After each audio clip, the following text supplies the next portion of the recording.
Assalamualaikum warahmatullahi wabarakatuh. Perkenalkan, nama saya Habib Zaki Mubarok, jurusan Tadris IPS 1B, dosen pembimbing Pak Nurdian Syah MPD. Baiklah, saya akan menjelaskan landasan komparatif pendidikan. Secara epistemologis, pendidikan komparatif berasal dari kata pendidikan dan komparatif. Menurut kamus bahasa Inggris, kata pendidikan diartikan sebagai pembelajaran dan pelatihan, sedangkan kata komparatif diartikan sebagai keadaan yang berkaitan dengan usaha membandingkan. Kata komparatif berasal dari kata kerja bahasa Inggris, membandingkan, atau kata benda, perbandingan, sehingga diartikan sebagai suatu yang bersifat membandingkan. Oleh karena itu, pendidikan komparatif secara etimologis dimaksud sebagai ilmu yang mempelajari tata cara atau prosedur membandingkan atau dua atau lebih sistem pendidikan yang berbeda. Pendidikan komparatif sebagai suatu studi telah memiliki sejarah yang amat panjang. Menurut William W. Brickman, dalam bukunya disebutkan bahwa umat manusia telah saling bertukar informasi tentang pendidikan sudah berlangsung sejak zaman kuno, yaitu sejak zaman antara bangsa di dunia ini saling berinteraksi dan melakukan sosial dalam suatu wadah yang disebut perdagangan, peperangan, dan misi keagamaan. Pendidikan komparatif menurut Kandel Imam Bernadette tahun 1994 yaitu objek utama studi berupa teori dan praktek. Penyelenggaraan pendidikan yang sedang berusaha sekarang bukan yang telah terjadi atau yang akan terjadi. Faktor lain di luar objek utama tetap mempunyai pengaruh amat kuat terhadap objek utama diperhatikan, yaitu faktor sosial, ekonomi, politik, ideologi, dan budaya sebagai intermingle factor. Secara lengkap dapat dijelaskan bahwa pendidikan komparatif adalah ilmu yang mempelajari sistem pendidikan baik dalam suatu negara maupun antar negara yang menyangkut tiga hal. 1. Sistem pendidikan formal, non-formal, dan informal.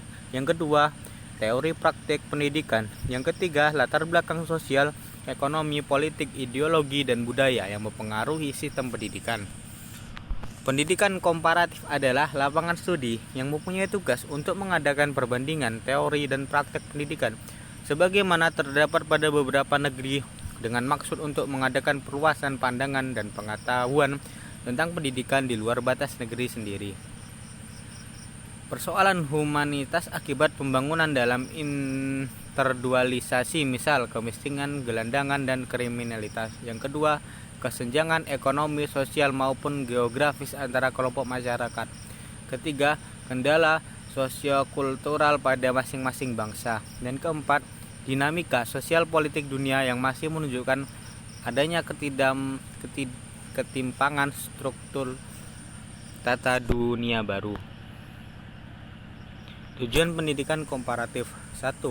Reportorial deskriptif. Pertama-tama, studi dalam pendidikan komparatif berusaha mengungkapkan data-data yang bersifat informatoris tentang sistem pendidikan pada umumnya maupun pada khususnya. Misalnya data tentang angkatan partisipasi, jumlah anak putus sekolah, jumlah angka buta huruf, jumlah sekolah negara swasta, dan baik dalam lingkungan suatu negara maupun dua atau lebih negara yang berbeda. Yang ketiga, historik atau fungsional. Studi-studi yang telah dilakukan dalam pendidikan komparatif juga berusaha mencari kaitan data-data yang bersifat informatoris pendidikan dengan bidang lain seperti filsafat dan pandangan hidup, sistem politik, sistem ekonomi, dan sosial budaya dari masyarakat.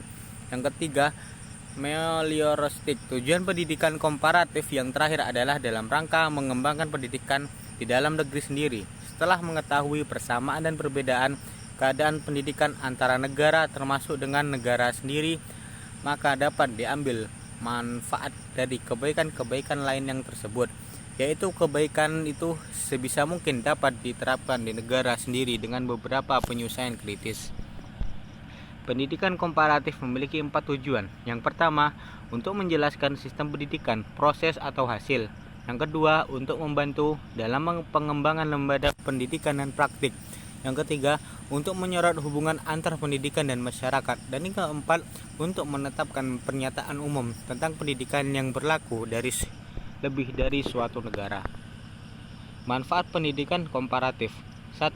Dapat memiliki konsep-konsep dasar dan metode membandingkan aneka sistem pendidikan yang baik dalam suatu daerah atau negara maupun antar daerah atau negara. Yang kedua, dapat menilai keberhasilan dan kekurangan atau hal positif dan negatif tentang sistem pendidikan kita sendiri. Yang ketiga, dapat menilai isu-isu dan mengikuti perkembangan pendidikan secara global, sekaligus dapat menghindar dari penilaian dengan kacamata etnosentralisme sempit.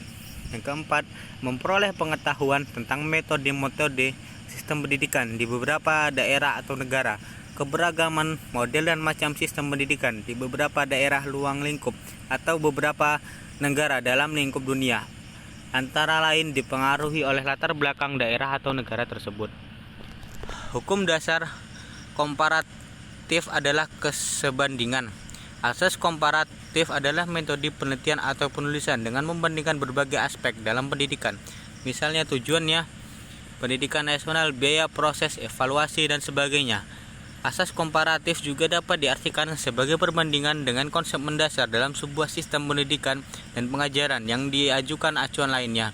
Secara umum, dalam ilmu pendidikan, komparatif dikenal dengan adanya syarat kesebandingan di dalam upaya membandingkan dua atau lebih sistem pendidikan.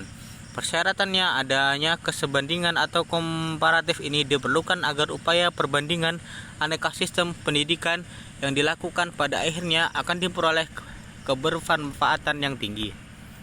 Di antara segi-segi perbandingan atau komparatif, dalam melakukan studi komparatif sistem pendidikan antara dua negara atau lebih yang berbeda adalah: 1. Segi kemajuan pendidikan beberapa negara akan diperbandingkan adalah sama-sama negara maju atau sama-sama negara berkembang atau miskin. Yang kedua, segi latar belakang sejarah, misalnya negara yang sama-sama bekas jajahan, lebih tepatnya jika negara yang diperbandingkan adalah negara-negara yang pernah dijajah oleh negara yang sama, misalnya Malaysia dan Filipina yang pernah dijajah oleh Inggris.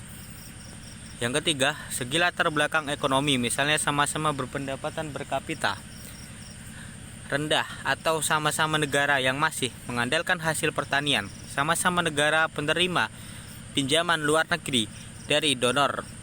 Yang keempat, segi letak geografisnya, misal sama-sama negara yang terletak di kawasan ASEAN atau sama-sama negara Afrika Barat atau juga sama-sama negara di belahan selatan. Pendidikan komparatif adalah pendidikan yang penting bagi perkembangan pendidikan atau suatu bangsa. Dalam pendidikan komparatif terdapat suatu asas yang disebut dengan asas komparabilitas. Asas komparabilitas adalah metode penelitian atau penulisan dengan membandingkan berbagai aspek dalam pendidikan. Misal tujuannya adalah pendidikan nasional, biaya, proses, evaluasi, dan sebagian. Asas komparabilitas juga bisa diartikan dengan perbandingan konsep mendasar dalam sebuah sistem pendidikan dan pengajaran yang diajukan acuan lainnya. Dalam pendidikan, komparatif itu juga dapat suatu segi komparabilitas. Di antara segi-segi perbandingan atau komparabilitas dalam melakukan studi komparasi sistem pendidikan antara dua negara atau yang lebih yang berbeda-beda adalah segi kemajuan pengembangan, segi latar belakang sejarah, segi latar belakang ekonomi, dan segi geografisnya. Baiklah, hanya itu yang dapat saya jelaskan. Terima kasih. Wassalamualaikum warahmatullahi wabarakatuh.